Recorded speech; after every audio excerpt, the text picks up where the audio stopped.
This is D483347. Counsel, if you'd like to make appearances. Yes, Your Honor. Mark Smith, 11872, on behalf of the plaintiff Diana Buckley.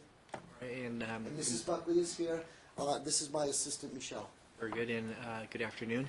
And counsel. Francesca Resch, bar number 13011, appearing for Mr. Naimi, who will also be working the case with me, Okay. and appearing on behalf of my client, Mr. Buckley, who is prepared to appear telephonically. Okay. Why don't we? Do we have a number for him? I believe the phone number I have is this.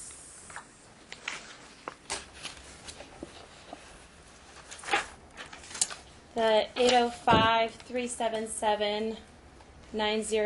Oh no, I'm sorry. 805-719-8029 is his direct cell phone. 719-8029. And while we try to get him on the phone, counsel, were you able to speak with him at all? I was very briefly, Your Honor. One of the concerns that the court had was we were set, I believe, in May for a full-day trial, and I think we were going to have some other dates set. And he had heart surgery, I believe, that same week. He was in an induced coma, and I've been trying to get some type of a letter from a doctor to indicate when he might be physically. Please leave your message for Tom Buckley.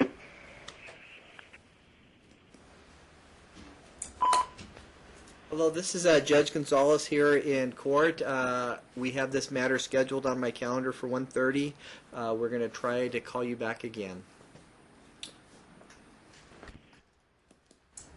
If he doesn't answer, I also have his daughter's cell phone number, and she may be able to. Do you want to try that while we try him again? You want to try him? Right? Yeah. Are you able to hit?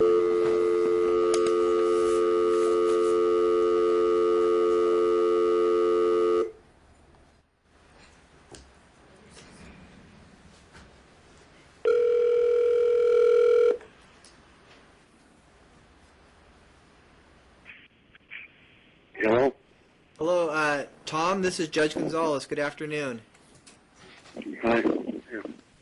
If you can go ahead and state your name and spell your last name. I'm sorry, what? Can you state your name and spell your last name? Yeah, it's Tom Buckley. It's Buchle. Okay, and are you on some type of a speakerphone? Pardon me? Are you on a speakerphone? No. Okay, can you hear me okay? Well, on and off, yeah. My Right. phone cuts out a little bit. Okay, Diana's here with her attorney, and Francesca Resch is also here, your attorney here in court. Okay. And one of the things that I had mentioned, I've been trying to get a letter from your treating physician as to your health and to when you might be able to be in a position to withstand a day or two of trial. Okay, my daughter was sending that all to you, and from the nurse and from the doctor. It was supposed to be from the doctor. Yeah.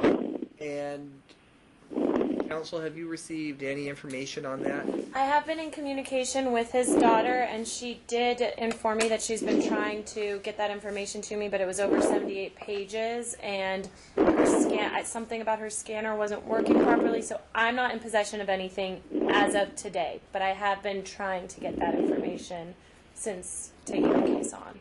Okay, and I believe at some point the daughter had contacted my department and said that she was the guardian. Have you heard that? I believe at she all? has power of attorney, Power of attorney. Okay. so I think that may be what she meant. Okay, yeah, it's power of attorney. Okay. Diana does not. Well, at this point, one of the things that the court wanted to do is make sure they both had counsel. I was going to appoint as to both of them, and counsel, you stepped in, so I certainly appreciate that. But at this point, what I'd like to do is set it for 2 days of trial. And in the meantime, if there's something that somebody needs to bring to my attention, I will be extremely flexible. And if there's something that somebody has a medical condition that would not allow him, because if we're going to be at least in a full-day trial, he's going to have to be able to be lucid, to participate, to have the medical clearance, then he can do that. And so if that's not an issue, then... So the first day that I have is December 12th, if you want to check your calendars. For when? It's December 12th. December 12th. Okay. And that's going to be at 8:30. I'm sorry, what time? 8:30. 8:30. And then, Tom, you have an attorney here representing you in court, and she's writing this down, so you don't necessarily need to keep notes, okay? Okay, yeah. So I know my daughter was sending all that to you and to the clerk. Because she got it from the doctor, and in fact, she'd sent the information to Diana also. Emailed it to her. Maybe perhaps talking about the letter that his daughter faxed over to your But Diana does not have power case. attorney and has not had Okay. since last May when she refused to sign for my surgery. All right. And then when she tried to push me on a wheelchair, that definitely ended everything. Thomas, I think we're discussing something different. We're discussing setting the trial for a date for the trial. So we're planning on moving ahead in this action.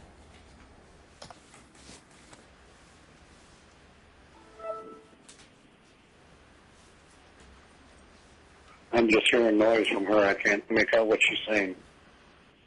That we're just looking for a trial date to have this case go forward, and now that you have counsel representing you, we'll be able to move forward on this case, okay?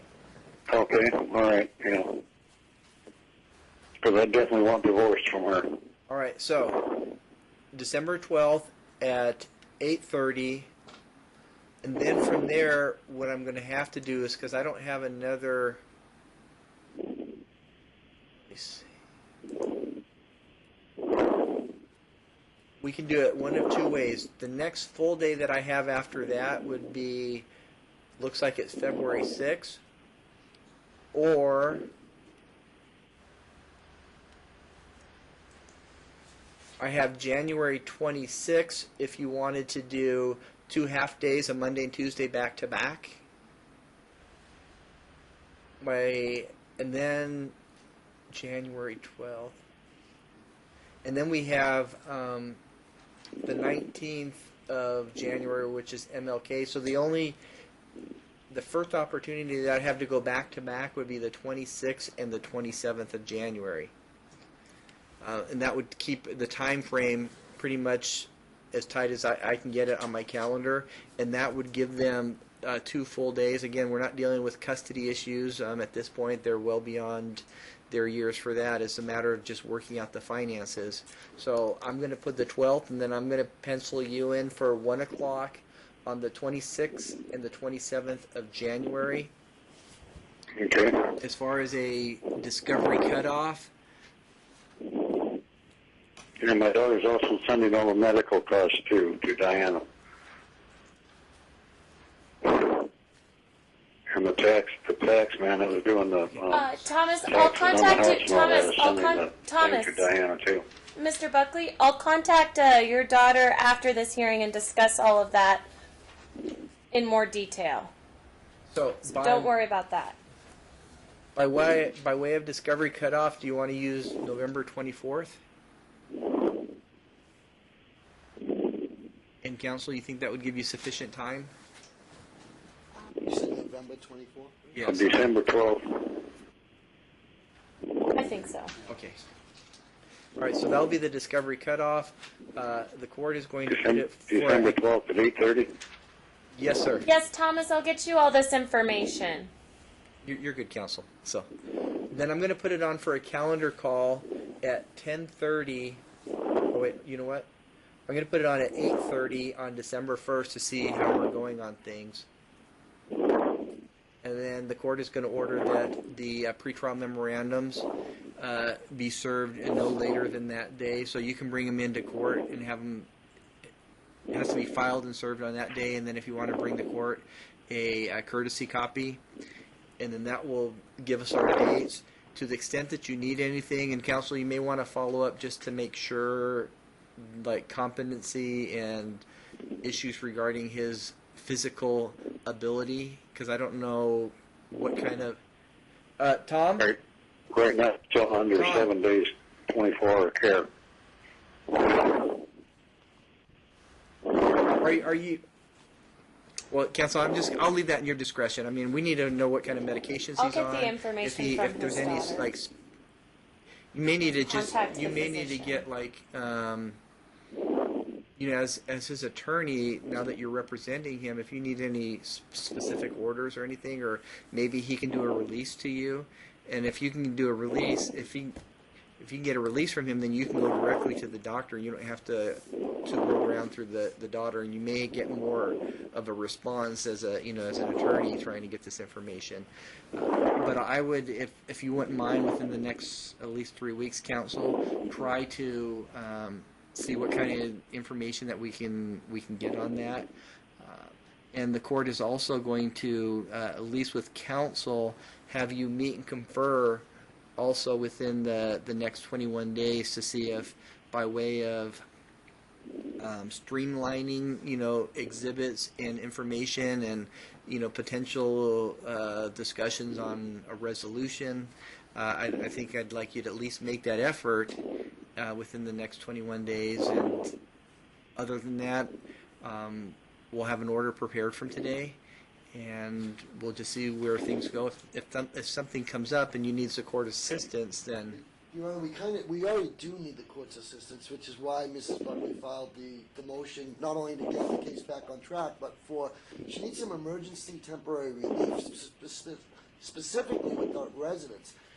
In September of October of last year, the court awarded temporary exclusive possession to Mr. Buckley, but he moved out and he rented it out. Meanwhile, Mrs. Buckley was forced to live with friends, and she can't do that anymore. She's being kicked out of there.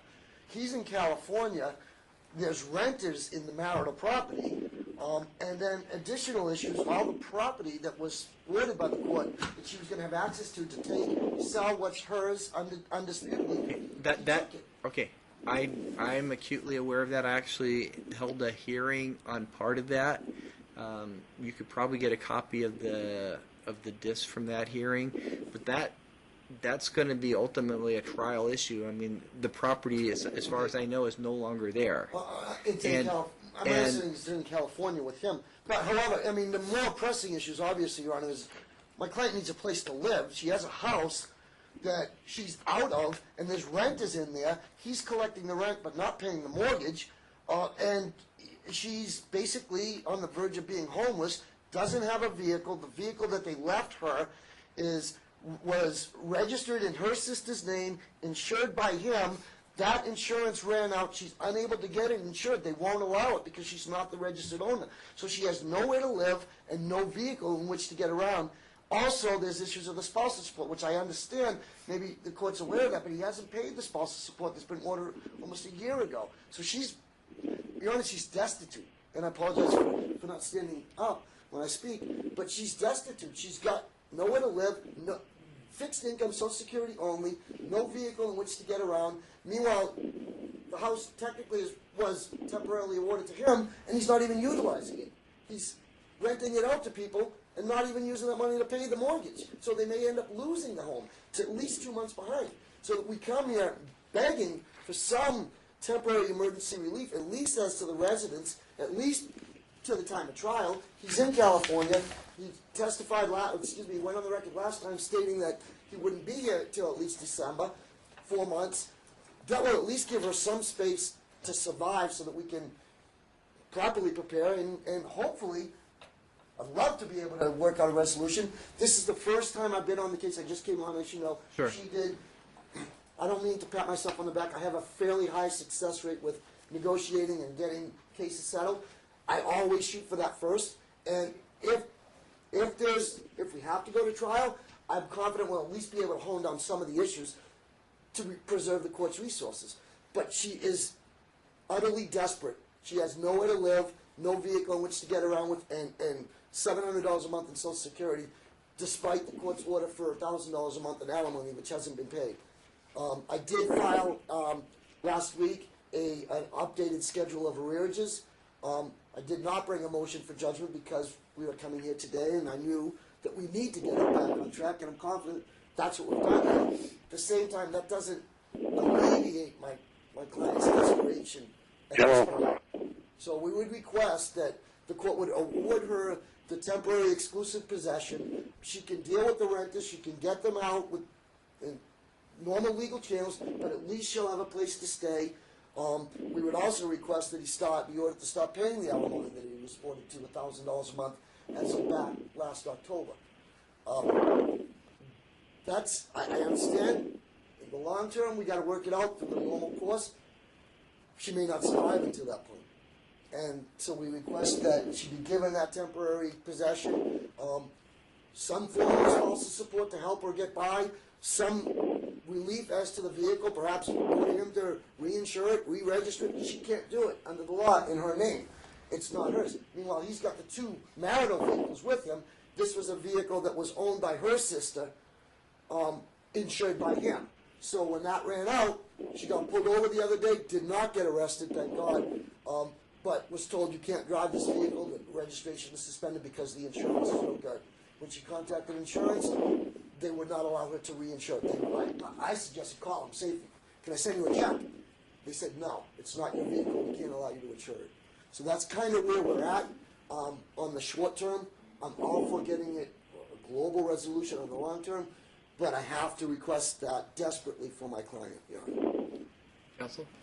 Your Honor, unfortunately, I don't have enough information to really substantially argue those issues brought forward here today, but I have requested a large amount of documentation from my client, including all of his current financials. I understand that his daughter's currently taking care of him. He doesn't even have an income for himself. So I completely understand and sympathize with plaintiff's position here and how she needs spousal support and income from him.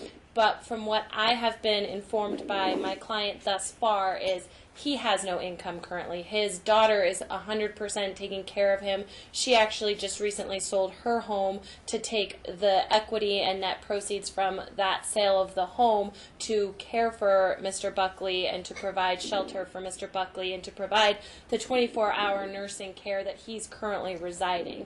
So it's not an issue of him refusing to pay or being unwilling to pay. It's a fact that he is not in the position now that he was before the parties decided to separate.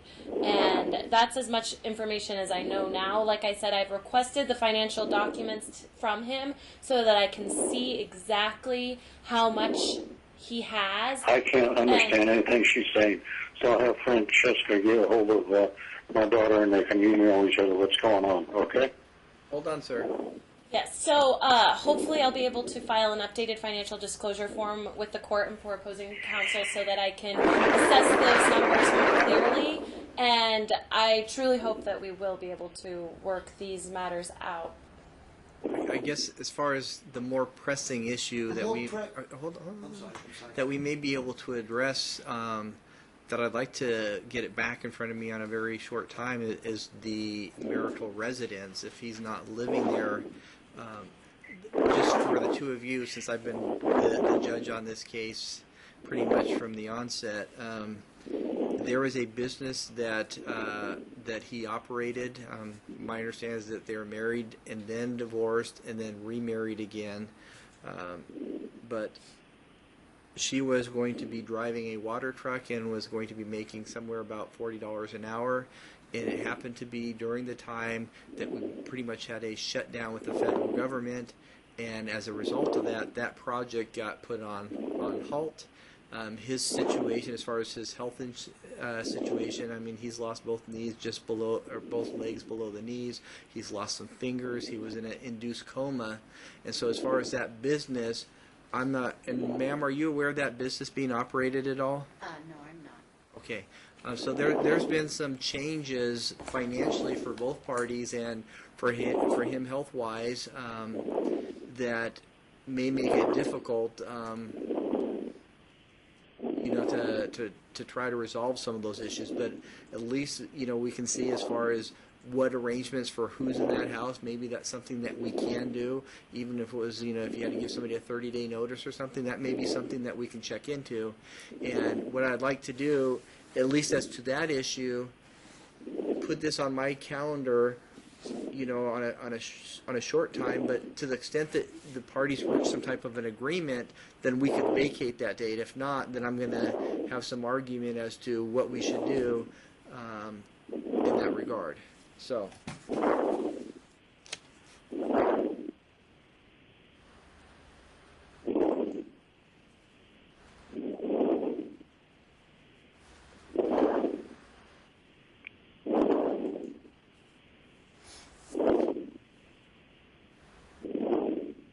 Today is what, the 2nd? If we put it on for next Thursday, the 11th at 10:30, would that give both parties time to provide some additional information on that property? Yeah. I mean, I'm more than happy to fill her in. This, you know, something this week. Yes. We need to talk. Yes, definitely. And I will discuss it with my client. All right. So the court is going to continue this matter to address some of the temporary relief that may be available. Probably, I think the biggest one is going to be the residence, as far as that we might be able to do above and beyond that. I'm not certain that either of them are in much of a they're in a bad way. As I said, I'm trying to say, and I didn't mean to interrupt you. The primary issues are the residents and a vehicle So to get around. the vehicle, they should start working on that. I mean, if there's community vehicles, then either they fix this one or they give her one of the other ones. And so the court is going to order that within no later than 5 p.m. Friday, that they do whatever they can to, or actually, I'll even go to. The court is going to put in a good faith effort that starting. Excuse me, are you talking about the vehicle? That starting immediately, they do good faith efforts to get that insured and registered so she can have a vehicle to drive.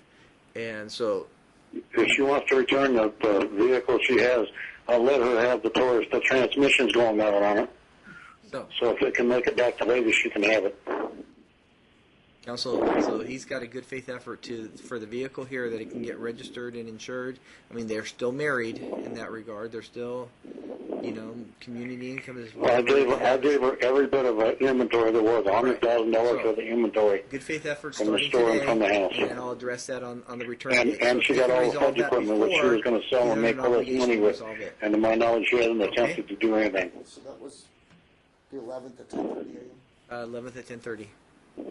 And then if you're able to resolve some of these issues, and then the other issues will be resolved through discovery and ongoing discussions, you can certainly do that, and we would vacate that. And then we'll see you back here at the calendar call.